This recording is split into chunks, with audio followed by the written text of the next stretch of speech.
Bonjour à tous. Donc je me présente. Alors je vais peut-être enlever mon masque rapidement. Donc je suis Aline Lechat. On s'est déjà croisés lors de précédentes rencontres. Donc je travaille au département du développement urbain et donc j'ai en charge la mise en place de cette étude urbaine Zola. Donc on voulait vous remercier d'être présents et de vous être rendus disponibles pour cette restitution du diagnostic de l'étude urbaine. Donc, sachant que vous êtes 36 à vous être inscrits à cette présentation en visioconférence. Là, je vois qu'il y a 22 personnes connectées. Donc, il est probable que d'autres personnes nous rejoignent pendant la séance. Juste un côté pratico-pratique. Donc, pour celles et ceux qui ont des problèmes de connexion, ou qui n'ont pas pu se connecter ce soir. Donc, la séance va être enregistrée et elle sera mise en ligne sur le site de la ville. On vous enverra probablement un message pour vous expliquer où trouver donc l'enregistrement de cette visioconférence. Donc, du point de vue de l'organisation, vous avez dû remarquer que vos micros sont coupés. En fait, le mode d'intervention est uniquement par écrit. Donc Céline Roux et moi-même serons dans la pièce pour récolter toutes vos questions. On va les classer par thématique. Et donc il y aura 2 temps où nous répondrons à vos questions. Un premier temps à l'issue de la première partie et puis un deuxième temps à la fin de la présentation. Donc on est en fait 5 personnes dans la salle, donc qui vont intervenir. J'ai essayé de me reculer, mais en fait on voit pas grand monde. Excusez-nous parce que c'est un peu nouveau pour nous et donc on espère que vous serez indulgents. Donc il y a Ali Reboux, l'adjoint de quartier qui nous a rejoint et qui va intervenir après la prise de parole. Vous aurez également Adélaïde Pifteau du bureau d'études Ruelle et Agnès Lemoine du Serrure qui seront là pour vous restituer ce diagnostic de l'étude urbaine. Je laisse rapidement la place à Ali Reboux.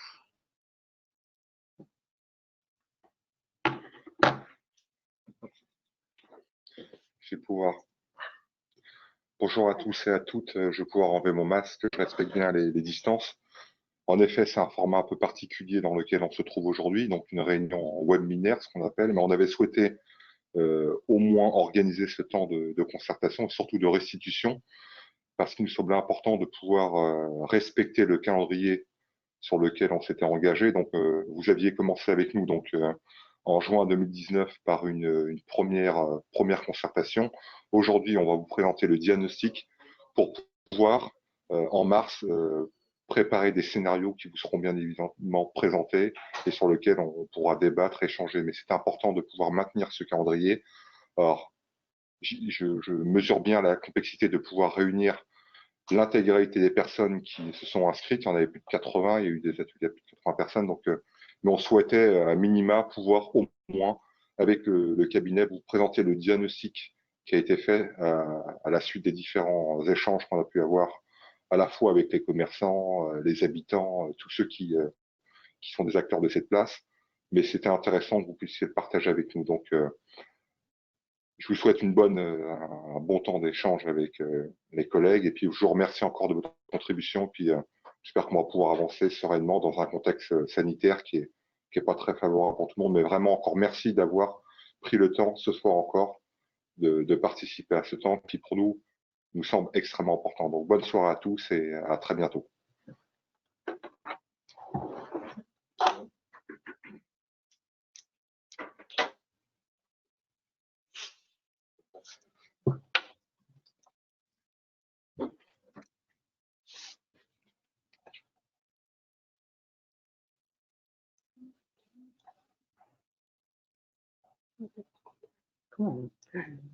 Voilà.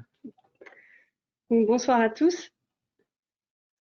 Je suis aux côtés d'Adélaïde Pifteau de l'atelier Ruelle. Je suis ce soir aux côtés d'Agnès Lemoine, peut-être que tu peux te montrer Agnès, qui interviendra aussi dans la présentation.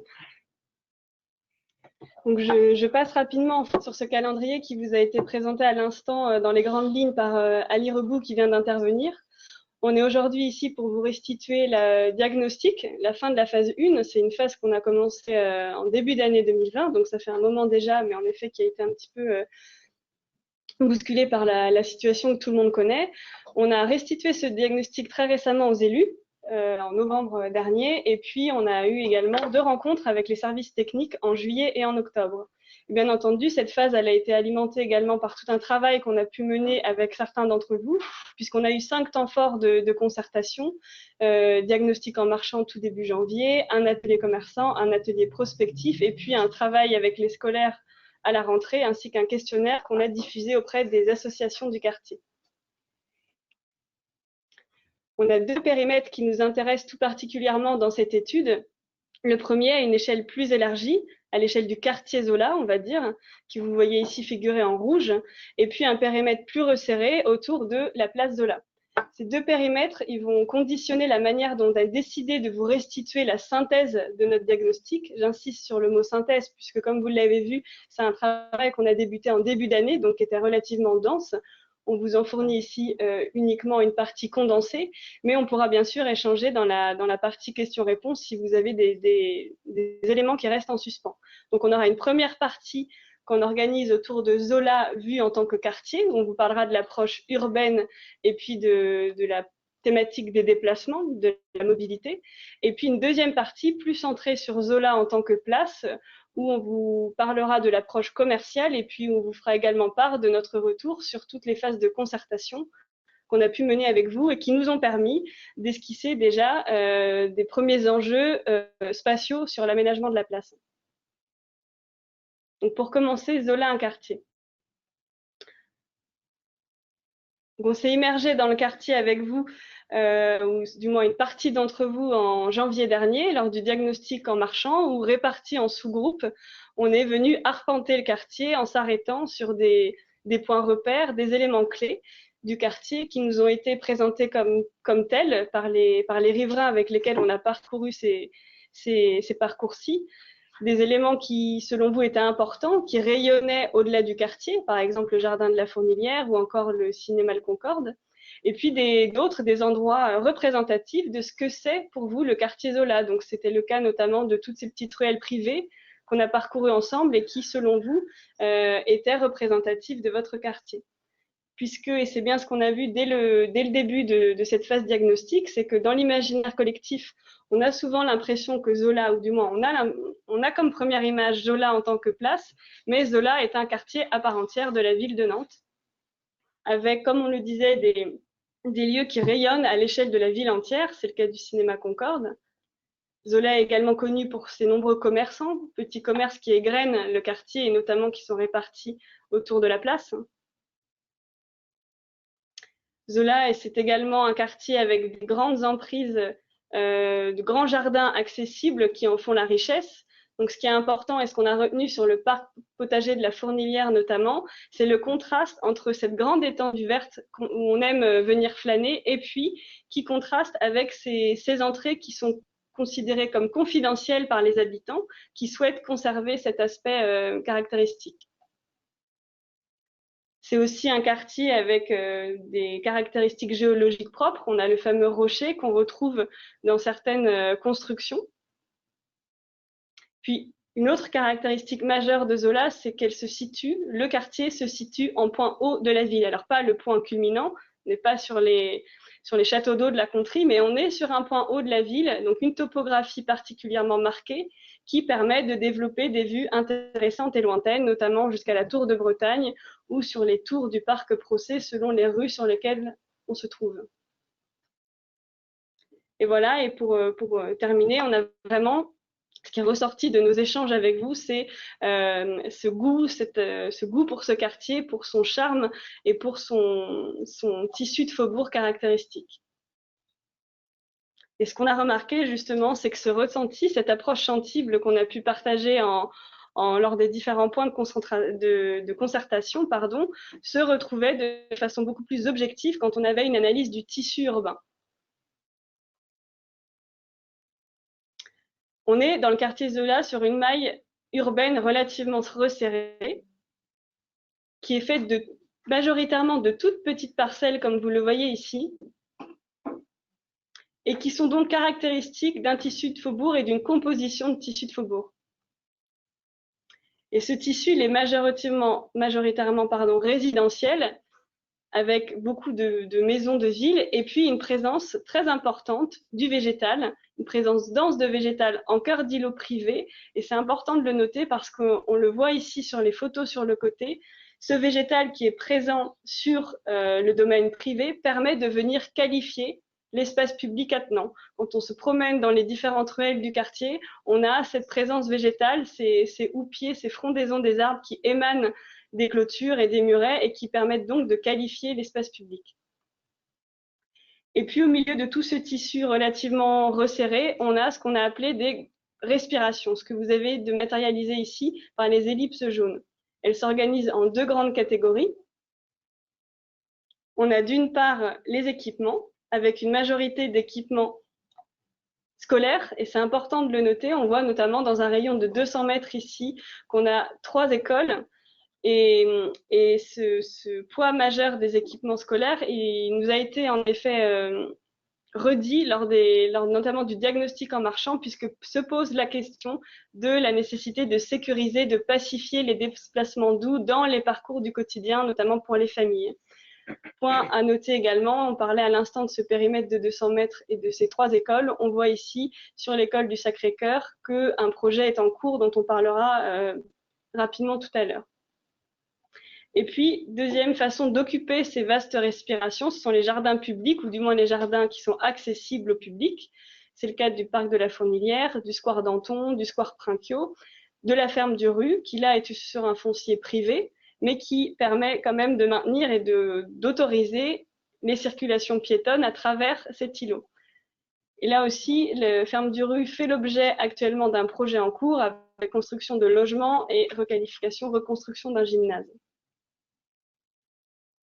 En évoquant le projet qui ait lieu sur le site du Sacré-Cœur et puis le projet sur le site de la ferme du Rue, on commence là à montrer que des mutations sont engagées sur le quartier et que les grandes emprises dont on parlait à l'instant sont donc soit pour le moment occupées et ont vocation à le rester par des équipements qui sont bien ancrés sur le quartier et qui fonctionnent, ou font l'objet de transformations en cours.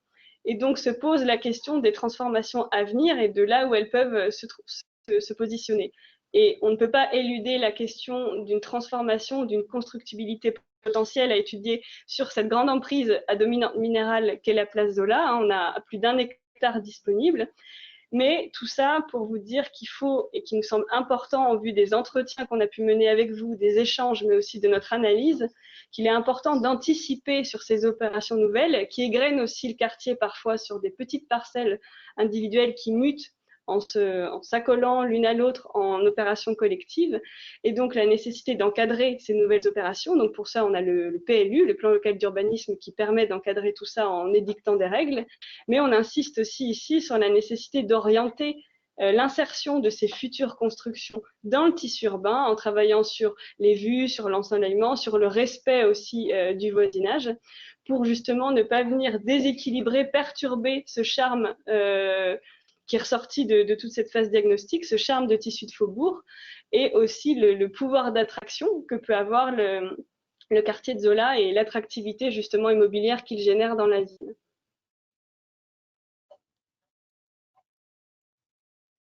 Donc cette attractivité immobilière dont je parlais à l'instant, en effet, elle est liée également au fait que le quartier Zola est très proche du centre-ville, même si physiquement, on a l'impression qu'on peut se trouver loin de l'hypercentre de Nantes.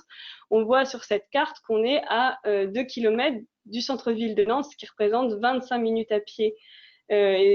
Centre-ville qui est d'autant plus accessible si on emprunte la ligne de tram qui se trouve très proche de la place Zola en empruntant le boulevard de l'Égalité. Donc on le voit en effet, on a en vitrine, en première approche, une armature viaire qui est relativement bien constituée sur le quartier Zola et qui le relie de façon très aisée au centre-ville, notamment par le boulevard Pasteur. Et le quartier Zola se situe sur les anciens boulevards de ceinture de la ville de Nantes. Donc boulevard de l'Égalité, boulevard de la Fraternité. Et puis, en second lieu, en cœur de quartier, ce qu'on note et ce qu'il est important de remarquer, c'est qu'on a aussi tout ce réseau qu'on a évoqué avec vous lors de la balade, de ruelles privées qui témoignent de l'intimité du quartier et de cette vocation résidentielle qui est une des grands atouts du quartier Zola. Et tout ça, que ce soit les grands axes, mais aussi les ruelles, convergent vers ce qu'on appelle le carrefour Zola, qui est un aménagement relativement imposant en termes spatial et qui résulte sûrement, selon l'analyse qu'en a fait Transitech, le bureau d'études mobilité, de son aménagement historique en giratoire, ou du moins qui avait été prévu comme tel. Ce qu'on remarque, c'est qu'on a essentiellement des boulevards avec des grands gabarits, une vingtaine de mètres, et que là, justement, on va s'interroger dans le cadre de la deuxième phase sur la possibilité de réajuster le partage entre les modes sur ces grandes emprises. Peut-être moins de place pour la voiture, mais davantage de place pour les circulations douces. Ici, vous avez justement ce qu'on a analysé sur l'occupation, la sollicitation du carrefour aux heures de pointe. Alors, sans surprise, la majorité est liée à la voiture, 59%. Mais ce qu'il est intéressant de noter, c'est que les modes doux, quand on les somme, quand on prend les parcours à pied et puis les parcours à cycle, avoisinent quand même 40% de la sollicitation de ce carrefour. On voit donc la vraie question qui résulte de tout ça, c'est la nécessité de rééquilibrer les usages sur et aux abords du carrefour. Ici, vous avez une cartographie assez technique qui a été faite par le bureau d'études Transitech, mais ce qu'il est important d'en ressortir, c'est que ce qu'on a noté, les parcours piétons, ils sont relativement difficiles ou du moins pas toujours aisés, même si on a des trottoirs larges aux abords de la place. Mais ce qui rend compliqué en fait les circulations piétonnes, c'est notamment le temps d'attente. En fait, ici, vous avez en rouge le temps d'attente aux feux qui ont été cumulés quand on arrive par exemple du boulevard au nord et qu'on souhaite rejoindre notamment Égalité. Et on avoisine les 1 minute, ce qui fait que ça rend moins aisé ou ça incite moins à utiliser justement les parcours à pied. Donc tout ça, et en effet, ce sont des choses qui vont être travaillées dans le cadre de la phase 2 et l'élaboration des scénarios. Puis ici, vous avez là aussi une planche technique, donc je ne vais pas rentrer dans le détail de l'analyse, mais il y a une analyse assez relativement en effet approfondie qui a été menée par Transitech sur le stationnement aux abords de la place et dans tout le secteur résidentiel autour. Ce qu'il en est ressorti, et là c'est sans surprise à mon avis pour vous, c'est le fait que la place Zola, elle est essentiellement utilisée comme un parking relais, mais en tout cas elle n'est pas saturée. Il y a une enquête qui a été faite sur plusieurs jours et qui a montré ceci.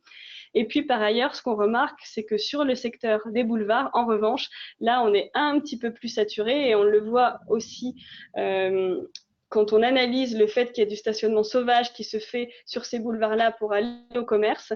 Mais ce qui en est ressorti, c'est que ce stationnement sauvage peut non seulement s'expliquer par le manque de place sur les boulevards, mais aussi par le fait de, comme je venais de le dire à l'instant, que les parcours à pied sont complexe et assez long, ce qui fait que parfois les gens se stationnent de manière sauvage en mode dépose minute mais illégale sur les boulevards pour aller à un commerce plutôt que de se stationner sur la place Zola où il y a de la place mais parce qu'ensuite il y a un temps d'attente relativement long pour atteindre le commerce en question à pied. Et là, je pense qu'on va pouvoir procéder à la première étape de questions, là, puisqu'on vient de terminer de façon un peu synthétique et condensée l'analyse de diagnostic Zola comme quartier. Et puis, on abordera dans une seconde partie Zola en tant que place. On accorde 2 minutes pour que les gens envoient les questions. Oui. On n'en a pas particulièrement. C'était clair. Donc, si vous avez des questions, vous nous les envoyez.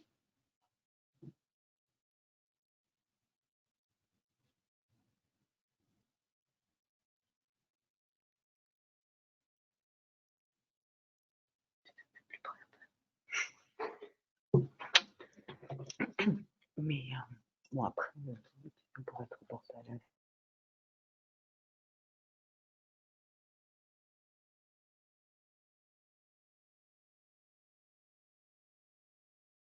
Première page. Oui.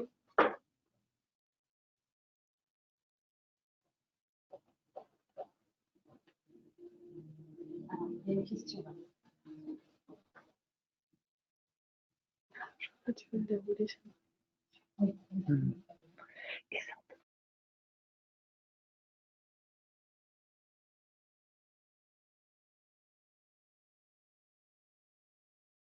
La page d'avant. La page d'avant. C'est la petite bulle. Si tu peux dire que c'est la petite bulle avec le point d'interrogation pour poser la C'est la question. petite bulle avec le point d'interrogation. Alors, on a une question. Quelle place pour les commerces dans le quartier? Comment ont-ils évolué ces derniers temps? Alors, justement, c'est parfait. C'est l'objet de la deuxième partie. En effet, comme je vous le disais, on a organisé en 2 temps et on a une partie qui est Zola la place et les commerces s'étant relativement concentrés autour de la place Zola. On aborde la question des commerces juste après. Il y a une autre question. Le déroulement est allé un peu vite. Ce qui est important, c'est le problème des déplacements et temps d'attente au feu ainsi que les stationnements. est-ce qu'il y a une question particulière peut-être sur le stationnement que vous souhaitez, à laquelle vous souhaitez répondre? Je peux Qu'on revenir réponde? dessus rapidement?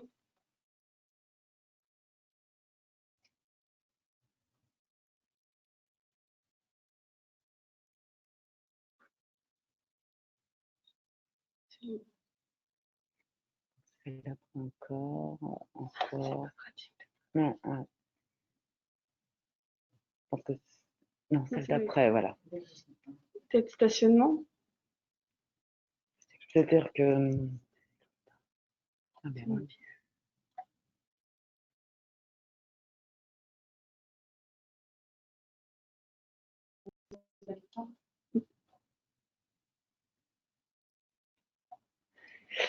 Peut-être on peut expliquer, c'est que Alors, il y avait une autre question sur le stationnement qui rejoint. Oui. Avez-vous relevé des différences entre le jour du marché et les autres jours en matière d'usage de circulation?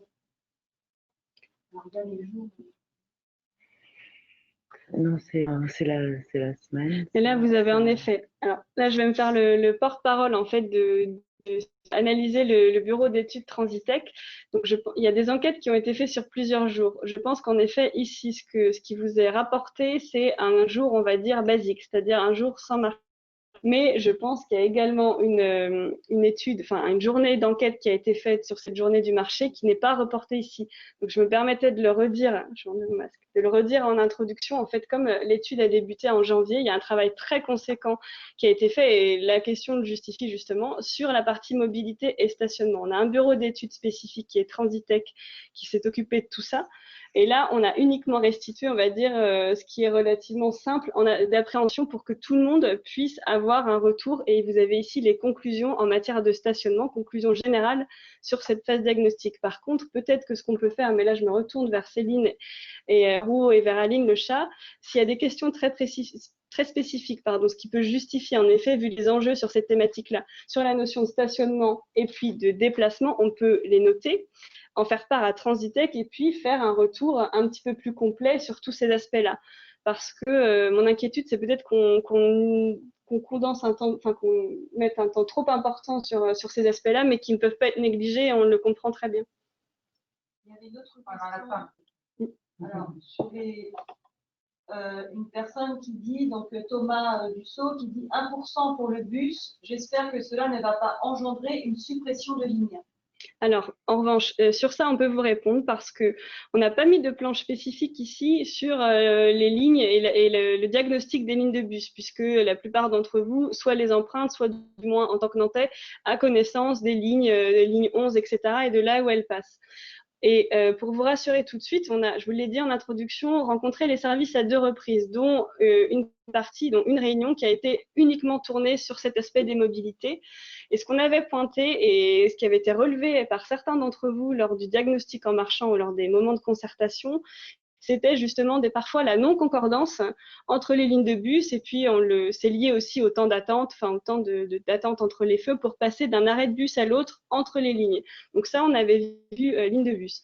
on a vu ça avec les services et va être menée une réflexion justement sur la mise en compatibilité, on peut s'exprimer comme ça, justement entre les lignes. Pour les horaires, pour que ça fonctionne en termes de traversée et qu'on puisse passer d'une ligne à l'autre pour rejoindre le centre-ville ou un autre équipement ou un autre point. Donc là, en effet, il n'est nullement envisagé que des lignes disparaissent et encore moins que le cadencement s'en trouve réduit. On a une question qui nous demande si la TAN est intégrée dans le diagnostic et s'il y a des aménagements de bus ou autres, par exemple du chronobus dans les projets à venir.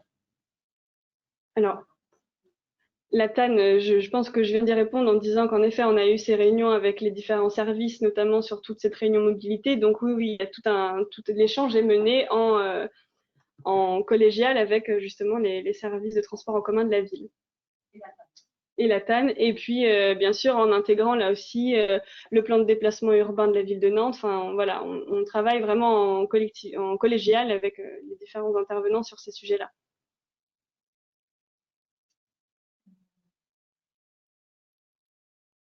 Et à la question du temps d'attente au feu qui revient plusieurs fois. Est-ce que les temps d'attente au feu ont été pris en compte dans l'étude? Est-ce que ça a été révélé? Oui, mais justement, là, c'était l'objet en effet de cette planche que je recherche. C'est ce qui a été vraiment mis en avant par le bureau d'études Transitech qui a mis en exergue ce point-là. Et donc, il va falloir travailler sur la mise en concordance, enfin la réduction de ces temps d'attente-là. Mais tout ça est lié à l'aménagement très technique du carrefour et au cadencement des choses. Mais puisqu'on veut faciliter les déplacements piétons aux abords et sur ce carrefour-là, bien entendu qu'il va falloir travailler sur ce temps d'attente-là, ce temps de marche pour essayer de le réduire. On a une question-remarque en fait donc de Pierre-Louis Garcia qui dit vous avez parlé des parts modales aujourd'hui sur la place, 40% de mode doux, waouh. Mais avez-vous mesuré l'emprise spatiale dédiée à chacun des modes? Alors, je réponds à ça. Ici, vous avez uniquement en heure de pointe. C'est une analyse ponctuelle en heure de pointe qui nous montre juste que l'heure de pointe, donc le moment auquel le carrefour, on va dire, c'est vraiment aux abords du carrefour. Hein. Là, on ne parle pas sur la totalité du secteur. Là, on a zoomé sur le carrefour. Donc, en heure de pointe, donc au moment où le carrefour est le plus sollicité, ce qu'on a mis en évidence, c'est justement la part des modes doux déjà actuellement, malgré les difficultés pour le parcourir, pour le fréquenter. Et puis ici, ce qu'on commençait justement à montrer, sans analyser directement, spatialement en termes de mètres linéaires, mais on le voit bien ici, rien qu'en regardant les images, si vous avez ici un boulevard de 15 mètres, on voit bien que 90% ici, hein, je pense sans exagération, est lié à la circulation véhicule. Hein. Sur la rue des Renardières, même si elle a fait l'objet de travaux récemment, donc c'est peut-être pas l'exemple le plus frappant, mais les trottoirs sont pas forcément très généreux, on le voit sur la rue Appert. Si on a un linéaire ici de 3 mètres plus 1,5 mètre pour la piste cyclable et 2 mètres pour le stationnement des véhicules, on voit bien aujourd'hui que ce qui prime, et je pense qu'on peut dire de façon courante sur ces 5 rues-là qui viennent converger sur le carrefour, aujourd'hui c'est dédié en mètres linéaires à la voiture ou du moins à la circulation des bus. Donc, ce que je cherchais à pointer justement en montrant ça, c'est qu'on est face à des grands gabarits, 20 mètres. On a un trafic, on ne rentre pas ici sur le trafic journalier sur les boulevards, on a un trafic qui est dense, ça c'est sûr, on est sur le boulevard de Ceinture et le boulevard Pasteur qui relie au centre-ville est lui aussi relativement sollicité. Mais les trafics journaliers des véhicules vont quand même nous permettre de revoir l'emprise linéaire dédiée à la voiture et pour faire la part plus belle au mode doux, que ce soit aménagement cyclable, mais aussi des trottoirs et des trottoirs qui soient généreux pour permettre justement de façon confortable aux piétons, mais aussi aux poussettes, aux PMR de circuler de façon beaucoup plus fluide, mais aussi confortable, et on insiste là-dessus. Alors, il y a une question sur le projet d'aménagement de la ferme du Rue. Alors, je ne sais pas si c'est le projet Saint-Clair. Non, ça doit être celui qui se situe ici. Voilà. Oui. Donc, cet ensemble de parcelles constitue un obstacle au lien avec le nord du quartier, point d'interrogation. Donc, ce projet-là, il doit être déjà bien avancé. À mon avis, on parle ici du projet donc d'une 50aine de logements et du gymnase. Par contre, ce qui importe, enfin, c'est une question, donc c'était pas une affirmation. C'est une question de savoir si ça obstrue. Ce qu'on peut dire, nous, quand on regarde en effet le plan, c'est que c'est sûr qu'on vient construire de façon plus dense dans un espace qui aujourd'hui était parcouru, était ample et était arboré. Mais là, et on insiste là-dessus, et on le pointait tout à l'heure, le PLU cadre tout ça, cadre les opérations à venir. Donc ici, on avait de très beaux arbres qui sont classés au PLU comme espace boisé, c'est-à-dire qu'on ne peut pas venir y toucher. Donc ces arbres-là, ils sont préservés, ils sont maintenus, ce sont des arbres remarquables. Et puis par ailleurs, est noté aussi au PLU, mais on n'a pas repris ici la planche graphique, l'obligation réglementaire de maintenir sur ce grand îlot des porosités piétonnes nord-sud et transversales. Donc l'implantation en fait de cette nouvelle opération ne va pas venir, je pense, ne vient pas d'ailleurs, on peut le dire, obstruer le lien vers le nord et les liens est-ouest, que ce soit les liens visuels qui, je pense, ont été travaillés par les architectes qui se sont occupés de cette opération, mais aussi les liens directs, les liens piétons qui sont importants à maintenir. On regarde les dernières questions.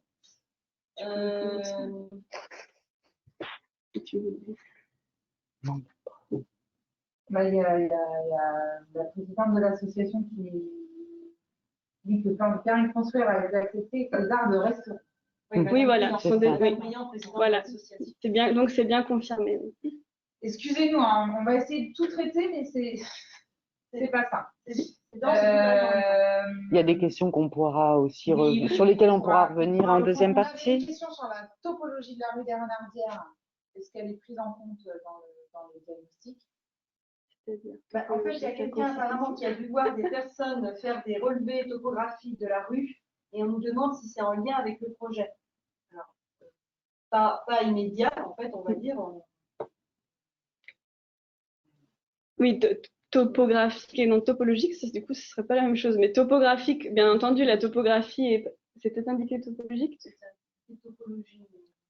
Bon, je vais répondre pour topographie, du coup, parce que sinon j'ai du mal à peut-être à saisir la question. Mais la topographie, sur l'ensemble du quartier, bien entendu qu'elle va être prise en compte à plus d'un titre, parce que non seulement elle est très marquée sur ce site-là, et puis en quoi et pourquoi la topographie c'est important, parce qu'on le dit, on veut venir ici faire la part belle au déplacement piéton et au confort, à la fluidité. Donc tout ça ne peut pas se faire sans prendre en compte justement la topographie et travailler sur des parcours qui soient aisés quand on est en fauteuil roulant, mais aussi quand on est en poussette. Et on le disait tout à l'heure, il y a beaucoup d'équipements scolaires sur ce secteur-là, donc les trajets en poussette ou avec des enfants en bas âge, ils sont fréquents. Donc c'est nécessaire en effet de prendre en compte la topographie pour travailler sur tous ces aspects-là. Et la rue des Renardières, elle a un statut particulier ici parce qu'elle a fait l'objet de travaux récents. Donc c'est peut-être dans ce cadre-là, à mon avis, qu'il y avait un relevé en cours des. Et puis peut-être dans le cadre de la future construction justement des bâtiments Saint-Clair, pour avoir les cotes de niveau en fait, et pour que le bâtiment puisse s'insérer dans. Et se raccorder au mieux, voilà, aux nouvelles cotes, parce que sûrement, là on rentre dans des détails plus techniques, mais peut-être que l'ancien plan géomètre était devenu obsolète vu que des travaux ont été faits, des choses, des seuils ont peut-être bougé et il fallait voilà s'insérer au mieux dans la dernière actualité de ces travaux-là. Une dernière question sur les appuis vélos. Est-ce que le cabinet qui a traité les déplacements, etc., a pu constater que les appuis vélos étaient occupés place Zola ou pas? Est-ce qu'on a eu un retour là-dessus? Il y a eu un retour dessus, mais j'aimerais ne pas me tromper sur l'analyse des archives. Je sais que ça a été fait, mais là aussi peut-être qu'on va on va prendre en fait en compte ces questions qui sont très précises et plutôt que m'avancer ou nous avancer ici toutes les quatre sur des éléments de réponse qui ne seraient pas tout à fait vrais, on vous fera un retour écrit, peut-être accompagné aussi des planches d'analyse qui ont été menées par Transitech sur ces points-là. On passe à la deuxième partie? Oui.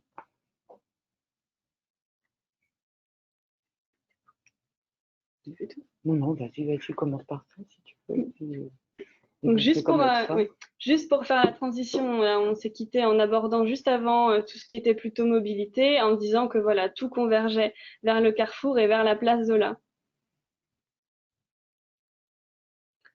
Aujourd'hui, dans l'imaginaire collectif, du moins de la majorité, quand on parle de la place Zola, on a en tête le marché, qui est caractéristique de cette place et qui rayonne à l'échelle de la ville en entier. Sauf que ce marché-là, ce qu'on pointe, c'est toute cette vie, toute cette pépite qu'on a nommée ce foyer de vie urbain n'a lieu que le jeudi matin, c'est-à-dire une demi-journée par semaine. Et le reste du temps, ça aussi on l'a vu avec vous, voilà, la place Zola, c'est ça, c'est une place qui est certes plantée, mais on s'en est rendu compte quand on l'a parcouru avec certains d'entre vous, finalement on se rend peu compte de cette présence du végétal.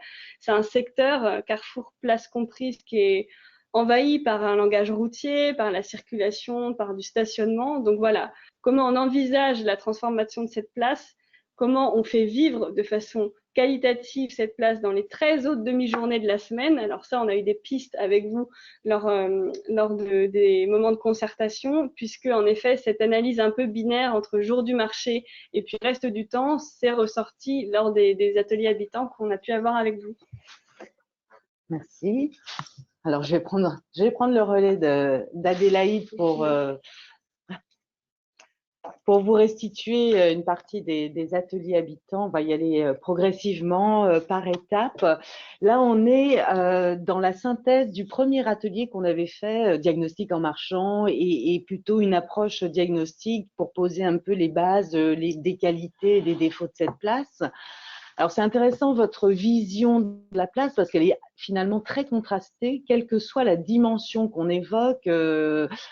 Outre la dimension esthétique, on va y revenir, mais que ce soit les commerces, l'accessibilité, la vie sociale, le stationnement, les déchets, à chaque fois, oui, il y a des qualités, mais toutes ces qualités, elles sont contrebalancées par des défauts. Et on pourrait dire finalement que la place Zola aujourd'hui, c'est surtout du potentiel pour en faire autre chose, parce que c'est une place qu'on aimerait aimer, mais à chaque fois, on bute sur des manques qu'on va repérer sur le niveau commercial, une qualité urbaine qui est encore incohérente, une place minérale, une circulation dangereuse, une faible prise en compte des enfants, etc., etc.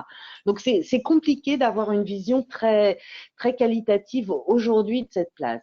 Je fais juste un petit zoom sur l'enquête qu'on avait conduite auprès des associations. On aurait souhaité les réunir comme vous habitants, dans le cadre d'un atelier, mais le confinement nous a obligés de procéder autrement et donc on a fait une enquête par questionnaire. C'est toujours moins riche, mais on aura certainement l'occasion de se revoir au moment d'aborder en mars les scénarios. Ce qui ressort de cette petite enquête, c'est que finalement la place Zola, elle n'est pas si utilisée que ça par les associations, par une grande majorité d'associations. C'est pas un terrain de jeu la place Zola, quoi. On a du mal à imaginer, étant donné sa configuration actuelle, étant donné que ça ressemble plutôt à un parking qu'à un espace public qualitatif, on a du mal à se projeter dans ce qu'il serait possible de faire un peu collectivement. Alors, on revient un peu toujours dans ce premier temps de diagnostic. On avait élaboré un mur des ressentis où on vous proposait une vingtaine d'assertions où on vous demandait d'exprimer votre avec quelle de ces assertions vous étiez d'accord. De ce mur des ressentis ressort plusieurs points saillants. D'une part, aujourd'hui, la place Zola, c'est une place qu'on évalue d'abord à travers ses qualités ou ses défauts fonctionnels, qu'il s'agisse de circulation, de stationnement, de commerce. On l'a vu déjà à travers les premières questions que vous avez posées tout à l'heure, mais que sur ces qualités sensibles et esthétiques, on a vraiment du mal à avoir un avis très positif. On l'a vu tout à l'heure, la seule case verte qui manquait, c'est sur les qualités esthétiques de la place qui en manque fortement. D'ailleurs, il y a un point qui nous a semblé intéressant, c'est la place Zola, finalement, elle ne ressemble à rien. Et ça, il y avait beaucoup de participants qui trouvaient, qui se sont exprimés sur ce point. Donc ça, c'est la première chose, des qualités et des défauts fonctionnels, mais un manque de qualité sensible et esthétique, de vraies aménités. Deuxième point qu'on a retenu, c'est que finalement, cette place Zola, c'est plutôt d'abord un parking et un carrefour, mais qui l'inscrit dans un vaste territoire. On l'a vu, le parking, c'est aussi un parking relais pour les gens qui viennent de loin. Et ce qui lui manque, c'est cette dimension quartier qu'on aimerait, qui serait un peu l'échelle de la proximité, l'échelle à laquelle on peut s'approprier cette place en tant qu'habitant du quartier. Ça fait véritablement défaut et c'est quelque chose qu'il faudra affirmer dans les scénarios et dans le projet d'aménagement futur. En gros, on aimerait ralentir sur cette place, on aimerait s'y poser, on aimerait pouvoir se l'approprier plus qualitativement. Enfin, troisième idée, et vous l'avez juste évoqué tout à l'heure, et on va y revenir, c'est que potentiellement, ce sont ces fonctions commerciales à travers ses commerces, mais aussi son marché, qui constituent une accroche forte pour en faire une place de quartier, une vraie place centrale de quartier. Alors, du coup, c'est pas ça, c'est ça. Du coup, on va passer à la vocation commerciale de la place. Alors, comme on l'a fait tout à l'heure pour les mobilités et le stationnement, c'est pas nous qui avons conduit cette étude approfondie sur le commerce, c'est le bureau d'études AID. Donc, on va essayer de se faire les porte-paroles le mieux qu'on peut de leur pensée certainement plus riche que ce qu'on va pouvoir restituer, mais allons-y, lançons-nous.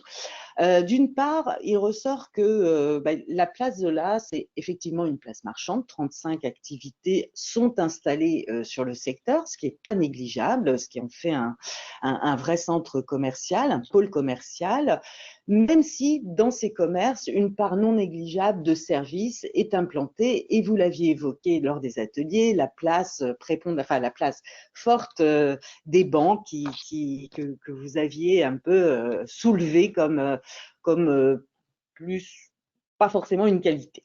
Voilà. Ce qui est intéressant de noter également, c'est que finalement, on a au sein de la place une cohabitation entre deux fonctionnements marchands.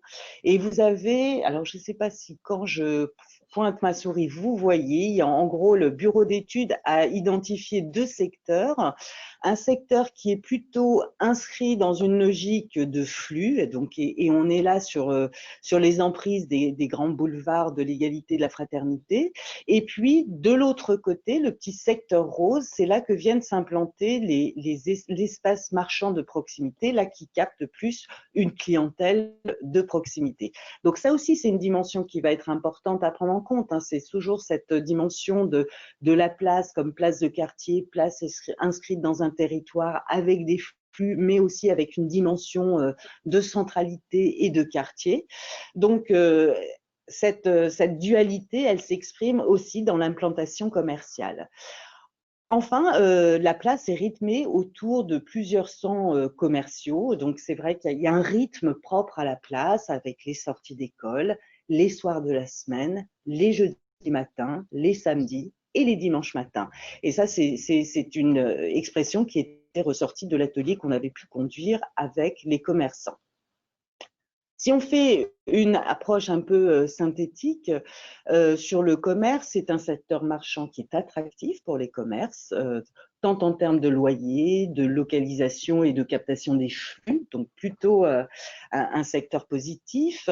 Une offre commerciale qui est plutôt jugée traditionnelle et plutôt concentrée sur la place Zola, c'est-à-dire que le commerce sur les franges, c'est plus étiolé et recentré sur la place elle-même.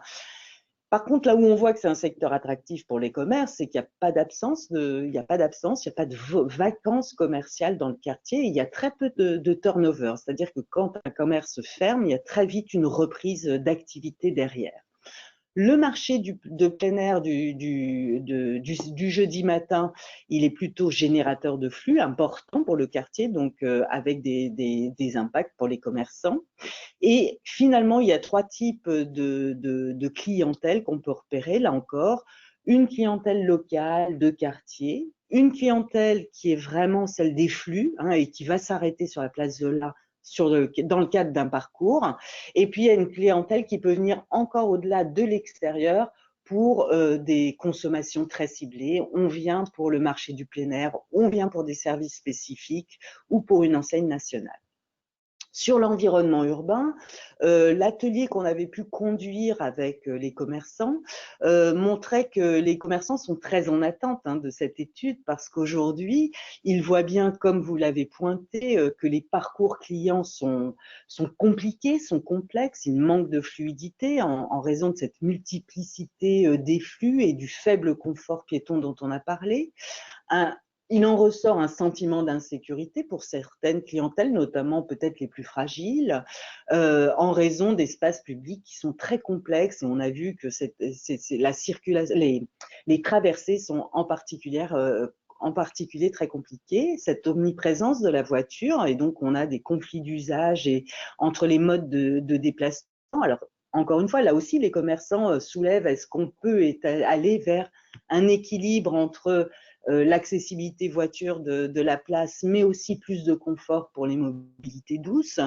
Des réflexions sur le stationnement, certainement à repenser peut-être parce que comme on l'a vu, et même si la place Zola n'est pas saturée, le fait qu'elle soit largement occupée par ce stationnement de type parking relais n'est pas forcément favorable au commerce. Enfin, il y a certainement, et vous l'aviez dit aussi en atelier, peut-être une réorganisation de l'espace qui permet plus de fluidité de rotation pour desservir les commerces. Là aussi, les commerçants, ils s'inscrivent dans un espace et ces espaces publics, il faut les valoriser parce que c'est ce qui attire aussi la fréquentation des commerces. Le bureau d'études AID a fait également une enquête auprès des clients, donc une grande enquête questionnaire, 1525 retours, donc beaucoup de gens se sont exprimés. La question centrale, c'était finalement quelle perception avez-vous des commerces et de l'environnement urbain sur Zola? Alors, en termes d'environnement commercial, de qualité de l'offre marchande, on est plutôt sur des avis très positifs. Et là, encore une fois, au risque de se répéter, on revient sur attention, les points de vigilance, c'est quand même le confort piéton qui est en jeu. Et puis, alors vraiment dans le rouge, la qualité de l'environnement. Donc, ce qui montre l'intérêt de cette étude. Les clients seraient prêts à fréquenter de manière plus intensive les commerces à deux conditions. Plus de diversité commerciale, mais largement pas seulement. Vous voyez, ce qui est d'abord attendu pour pouvoir avoir envie de fréquenter le commerce, c'est l'environnement commercial et donc les aménagements qui pourront être prévus dans le cadre de l'étude, enfin, au-delà de l'étude d'ailleurs. Les activités manquantes, alors les clients se sont aussi exprimés sur ce qui pourrait être apporté comme nouveau commerce. Alors, on voit bien l'étendue de la diversité des propositions, des besoins exprimés par les participants à l'enquête. Il y a ce qui relève de la restauration, à la fois traditionnelle, mais aussi bar, salon de thé, etc., dans quelque chose d'assez qualitatif, et notamment pour toutes les personnes qui travaillent sur le quartier. Et puis, on a des commerces un peu plus rares, comme une librairie, une papeterie, voire une poissonnerie, des alimentaires spécialisés, vous voyez, des choses un peu qualitatives qui pourraient venir s'installer sur le quartier. Alors, ce qu'on nous dit, c'est qu'aujourd'hui, il y a des grandes tendances de consommation qui génèrent, enfin, sur lesquelles il faut s'appuyer pour penser des nouveaux concepts marchands. Alors, trois idées forces, c'est tout ce qui tourne autour de la restauration, c'est-à-dire qu'aujourd'hui, on ne conçoit pas forcément la restauration de la même façon. Si on prend en compte l'évolution des modes de vie, il faut prendre en compte une restauration qui soit certes rapide, notamment on a vu pour les gens qui travaillent le midi par exemple, mais qui est le souci de la qualité. Donc voilà, allier, on n'est pas dans du fast-food un peu rapide, mais allier rapidité et qualité. Les magasins qui intègrent plus de technologie et toute la question du e-commerce, et on a vu tout l'enjeu que ça pouvait représenter dans les périodes qu'on vient de traverser. Et puis aussi, ce qui est intéressant, c'est cette montée, cette émergence de concepts un peu hybrides où, vous voyez, un commerce peut diversifier son offre au sein même de la boutique, avec par exemple un café qui fait librairie, une cave à vin qui fait vente et dégustation. Voilà. Et là, on sent bien qu'il y a des concepts un peu nouveaux qui émergent et qui permettent aussi aux commerçants de s'en tirer, parce que des fois, c'est pas simple d'avoir une viabilité si on n'est pas sur ces tendances un peu nouvelles. Pour les commerçants, voilà, je me répète un peu, mais il y a véritablement l'envie de créer les conditions d'une place qui soit plus dynamique. Eux-mêmes sont prêts à participer à cette animation de la place, à s'étendre, à prendre place dans l'espace public, par exemple avec des terrasses. Vous voyez que voilà, c'est une appropriation pour passer d'un quartier où on passe aujourd'hui très vite, ou un quartier à un quartier où l'on se pose, pardon, où l'on s'arrête. Donc tout ça, c'est aussi favoriser la convivialité au sein de la vie commerciale. Alors, on va passer maintenant, et pour terminer, à un retour sur vos contributions qui nous ont été bien utiles, à la fois pour construire le diagnostic, mais aussi pour se projeter demain sur l'élaboration des scénarios. Et on vous remercie encore une fois de ces temps de réflexion collective, et on en a vraiment aujourd'hui la nostalgie, et on espère vraiment vous retrouver très vite, parce que toujours par écran interposé, ça devient un petit peu usant, et voilà, on a envie de se retrouver autour de la table pour échanger, voilà, et débattre tard dans la soirée. Alors, peut-être avant de parler des projections et de ce que vous nous avez dit sur comment vous imaginez la place demain, revenons juste un petit instant sur, mais finalement, quand on parle de la place de là, de quoi parle-t-on? Alors, c'était intéressant tous vos travaux de contourer la place, parce que on voit bien qu'il y a des contours, un périmètre assez évident qui prend en compte à la fois la place et le carrefour, mais très vite, les uns et les autres, vous avez cherché à aller gratter un petit peu plus loin, à créer des amorces entre la place et son environnement pour véritablement inscrire ce lieu dans son territoire, dans son quartier. Donc ça, c'était très intéressant, et il faut vraiment qu'on l'ait en tête, qu'on ait cette réflexion quand on va aborder la question du devenir de la place. Maintenant, comment vous imaginez la place demain? On va d'abord laisser la place aux enfants, puisqu'on a pu, entre deux confinements, organiser des ateliers à l'école de la fraternité avec des classes de CM1. Donc, c'était plutôt sympa, parce que, en fait, ils n'ont pas peur, les enfants. Ils vont beaucoup plus, enfin, ils sont assez radicaux hein, dans leur approche de la place de la voiture dans le quartier. Et c'est vrai que à hauteur d'enfant, la voiture, elle est vraiment synonyme de bruit, de pollution, de danger, et c'est vraiment une entrave dans le déplacement des enfants pour aller de manière un peu sereine de leur domicile à leur école, pour aborder, pour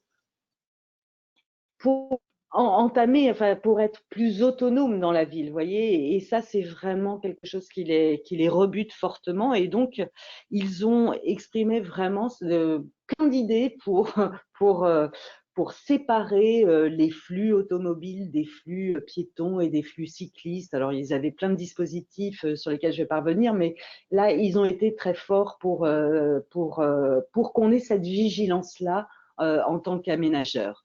Deuxième idée forte, c'est la place de la végétation et de la nature en ville. Et c'est pas seulement une nature décorative, c'est une nature qui permet de respirer dans la ville. C'est une nature qui est à la fois récréative, mais aussi nourricière. Ben voilà, il y a toute une palette d'envie autour de la nature en ville. Et enfin, une réflexion sur les différents publics et les différents usagers de la place. C'est-à-dire, alors certes, la place de l'enfant, elle est mal aujourd'hui pensée. Enfin, ils ne se sentent pas vraiment à leur place dans ces espaces-là. Mais ils ont pensé aussi à la place des personnes âgées, et en gros aux plus fragiles, c'est-à-dire les enfants, les personnes âgées et les sans domicile fixe. Vous voyez comment chacun peut trouver sa place dans l'espace. Donc, c'était plutôt intéressant et encourageant le devenir des villes vues par les enfants.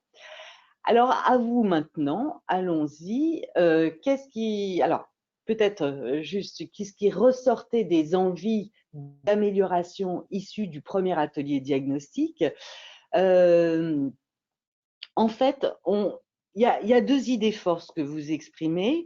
D'une part, l'idée de construire une vraie place, c'est-à-dire de densifier les usages de la place, de densifier d'être sur une approche très qualitative, voilà, encore une fois, une place où l'on se pose, mais aussi une approche qui soit assez pragmatique et assez concrète pour sécuriser, clarifier les usages et les flux.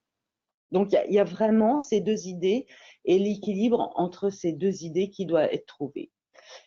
Dans un deuxième temps, on s'était réunis, vous vous rappelez, pour imaginer la place demain et on vous demandait, mais finalement, de raconter un peu le récit de la place demain en imaginant des scénarios d'usage, qu'est-ce qu'on pourrait trouver sur cette place, comment et qu'est-ce qu'elle nous dirait de l'espace urbain, du lieu qu'on serait en train de créer. Alors là, je vous ai juste remis sur une diapositive les 9 productions que vous avez réalisées. Voilà, parce que en fait, ces 9 planches, pour nous, elles ont été très utiles parce qu'elles ont été très riches. Et je vais revenir peut-être sur juste 3 exemples de planches que, voilà, une fois qu'on les remet au propre, hein, simplement, sans vous trahir. Voilà. Juste quelques exemples pour vous montrer un peu la richesse des idées qui ont émergé de cet atelier. Dans ce groupe-là, ce qui était intéressant, nous semble-t-il, c'est que vous avez placé le végétal au cœur de votre réflexion, le paysage au cœur de votre réflexion, et c'est ce qui permet de créer, d'inscrire la place dans son environnement, dans son territoire. Vous voyez bien le lien que vous créez entre la ferme du Rue et la place, enfin, la place et les jardins de la Fournilière, c'est tous ces cheminements à travers le végétal qui sont intéressants et soulignés. Deuxième exemple, alors je ne vais pas faire les 9, ne vous inquiétez pas. Deuxième exemple, là, et vous avez été plusieurs groupes à travailler de cette façon, en travaillant sur des formes de séquences qui viennent rythmer la place avec chacune de ces séquences, pour chaque séquence, une vocation particulière, et c'est l'ensemble de ces séquences qui permet de créer des itinéraires sur la place avec à chaque fois une curiosité, une ambiance différente, et c'est ça qui est intéressant, de créer du lien entre ces différentes séquences. Troisième idée, alors là, dans ce groupe-là, on a plutôt d'abord commencé par dire ce qu'on ne souhaitait pas. Alors c'était on ne veut plus de banques, on ne veut plus de nouvelles constructions.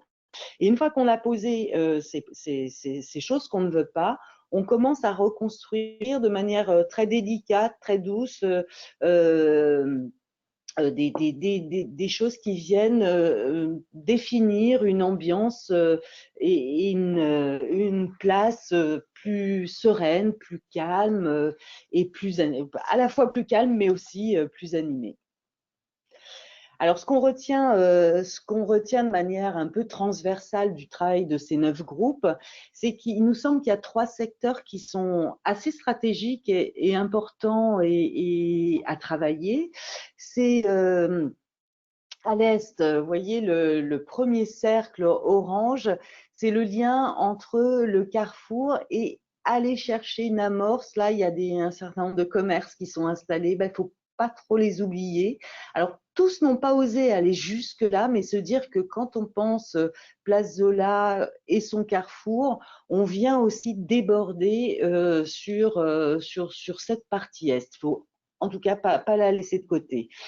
La partie rose était intéressante et beaucoup, vous l'avez noté, parce qu'elle est un peu, comment dire, elle est un peu le belvédère de la place Zola, elle est un peu ce qui va faire la transition, c'est ce qui marque, c'est la vitrine de Zola, donc elle est à l'amorce entre la place et le carrefour, donc quelque chose à marquer. Enfin, s'il y a des usages à marquer, des ambiances à marquer, bah, c'est peut-être là qu'il faut l'imaginer. Et puis, troisième cercle, le vert, qui était plus sujet à controverse, c'est comment on articule ou pas la place avec les jardins de la Fourmilière. Certains disaient il faut le faire parce que ça inscrit la place avec ce vaste territoire, et d'autres disaient non, faut peut-être le penser comme deux séquences très différentes, et puis marquer peut-être la rupture, et que le caractère confidentiel de l'entrée des jardins de la Fourmilière, c'est peut-être quelque chose à conserver comme quelque chose d'intéressant. Donc, vous voyez, on n'a pas abouti le débat sur cette question-là, et ça sera peut-être quelque chose à revoir dans les scénarios, justement. Ce qui ressort enfin, et de manière contrastée, alors il y a des choses qui n'ont pas forcément fait consensus, et après il y a une planche pour vous dire qu'est-ce qui a fait consensus. C'est cette question de l'équilibre entre la dimension convivialité versus fonctionnalité.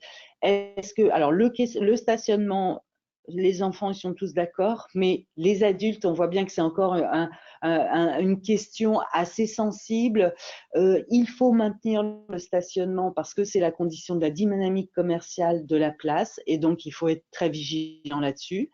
Et puis d'autres qui ont une vision plus, je dirais, plus radicale par rapport à l'existant, qui ont envie de développer de nouveaux usages, quitte à renoncer au stationnement. Donc, on voit bien que ça sera certainement une question d'équilibre, mais nous, il faut qu'on vous dise que c'est pas un sujet sur lequel il y a aujourd'hui consensus, hein.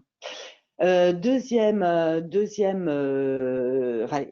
idée, ça veut dire que il y a presque deux visions hein, de la place qui s'affirment à travers cette question du stationnement. Est-ce que c'est la convivialité et la primauté qui doit être donnée aux usages, ou est-ce que c'est la vision fonctionnelle et l'aménagement de la place au service de sa vocation marchande?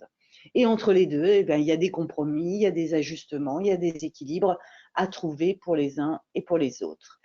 Enfin, ce qui fait plutôt consensus parmi les habitants interrogés, c'est cette volonté de végétalisation qu'on a retrouvée aussi chez les enfants et qu'on a retrouvée dans les 9 groupes. C'est à travers cette végétalisation la possibilité de créer des cheminements piétonniers, des cheminements verts, ombragés, notamment l'été avec réchauffement climatique. On nous en a parlé beaucoup. C'est aussi la possibilité de délimiter des espaces plus intimes, plus protégés de la circulation automobile.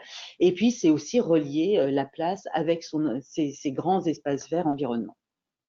Ça, là, il n'y avait pas. Après, vous verrez que ça peut se traduire de plein de façons différentes, mais c'est une question un peu qui était le fil rouge de vos échanges.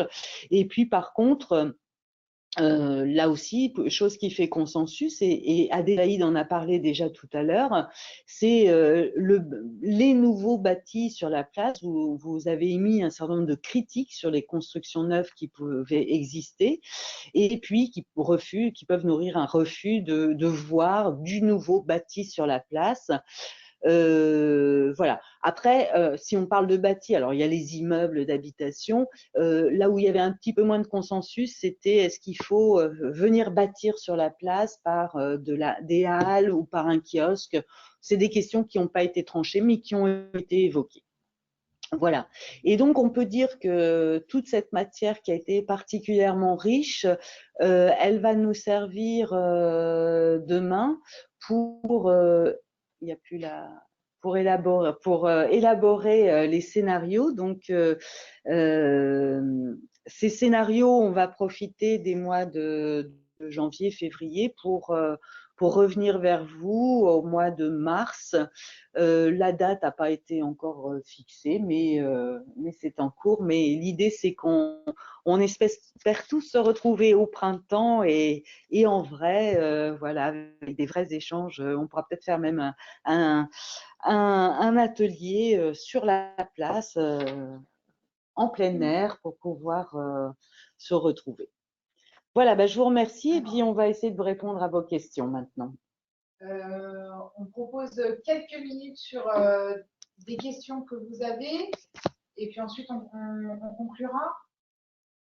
On a déjà une question sur les conteneurs ABER, papier, etc. Tout ce qu'on appelle le PAV, point d'apport volontaire. Est-ce qu'il y a des aménagements prévus? Les scénarios ne sont pas faits. Alors, il n'y a pas de scénario, il n'y a pas de. Mais bien sûr, c'est une question qui avait. Alors, je ne suis pas revenue dans le détail de tout ce qui avait été dit, mais c'est vrai que vous l'aviez largement pointé, cette question des conteneurs, qu'il faudra le prendre en compte, bien sûr, dans le scénario. Ouais, on a une longue remarque qui remercie pour ce travail de qualité. Donc, je Merci. transmets. Merci. Et on n'a pas évoqué le cinéma, le Concorde, qui est un lieu majeur du quartier. Est-ce qu'il a été évoqué par les participants, commerçants, enfants, etc. Alors, il a été, quand on avait fait un atelier avec les commerçants, le gérant du Concorde était présent. Voilà, il était avec nous, donc il a participé bien évidemment à cette réflexion parce que le Concorde, voilà, ça a un rayonnement tellement large sur Nantes et au-delà de Nantes qu'il n'est pas possible de passer à côté. Et puis, quand on avait fait le diagnostic en marchant, on avait un itinéraire qui passait par le Concorde parce qu'on a bien repéré que c'était un marqueur fort du quartier. Hein, donc, et c'était dans l'introduction, dans la diapositive d'introduction, Adélaïde vous a dit il y a des marqueurs forts dans le quartier, dont le Concorde qui en fait partie. Et les enfants en ont parlé à l'école. Et les enfants, pardon, en ont parlé aussi à l'école. C'est voilà, quelque chose de bien repéré par les enfants. On a une question sur le marché, sur le temps du marché qui est uniquement le jeudi matin.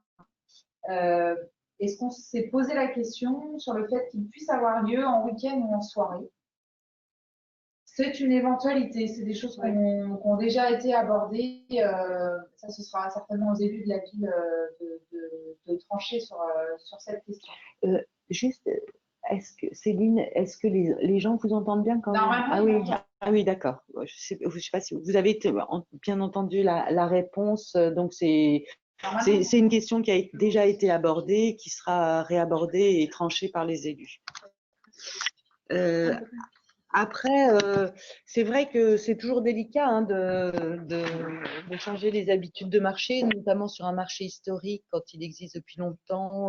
Voilà, il y a des habitudes. La question est plutôt est-ce qu'on en ajoute? Ah, est-ce qu'on en ajoute? Ouais. Alors, c'est pas à nous de le dire là, je pense. Hein. Toi et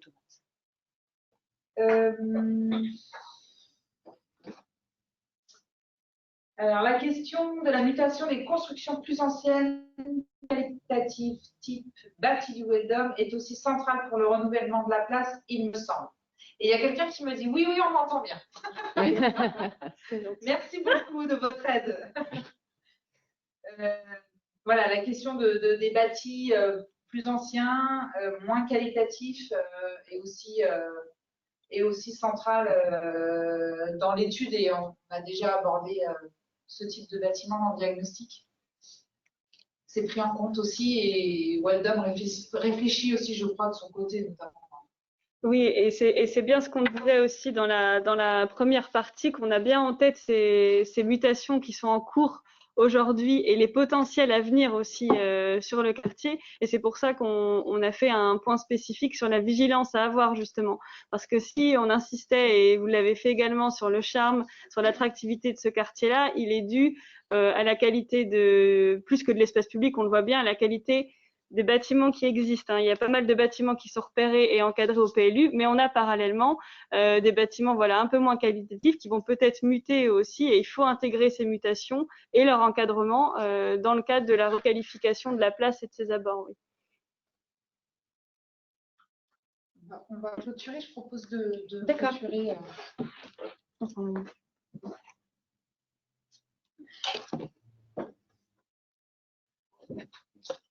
Vous me voyez.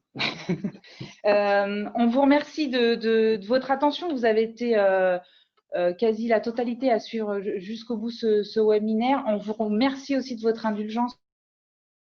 Voilà, techniquement, on n'est pas forcément très professionnel. On a été bien accompagnés et en tout cas, on voulait vraiment revenir vers vous. C'était important pour nous. de ne pas attendre qu'on puisse se retrouver physiquement. On vous enverra très prochainement, dans les prochains jours, le lien pour revoir cette présentation et qui sera aussi, tout le monde pourra aussi la voir sur le site Dialogue citoyen de Nantes Métropole. Il y aura aussi un document assez synthétique qui reprend les grandes lignes de ce diagnostic. Je remercie Agnès et Adélaïde parce que je peux vous assurer que c'est un exercice qui n'est pas simple de parler tout seul à un écran sans interaction. Et donc, voilà, ça a été, je crois, assez fidèle à tout ce travail qui a été fait depuis le début. Les équipes vont partir maintenant travailler sur les scénarios. On espère vraiment, vraiment vous revoir en mars parce qu'il faudra qu'on débatte et qu'on échange et voilà, qu'on se revoie. Donc, on a peut-être d'autres formes en fonction des conditions. En tout cas, on s'engage à revenir vers vous de toute façon en mars et à travailler avec vous des scénarios.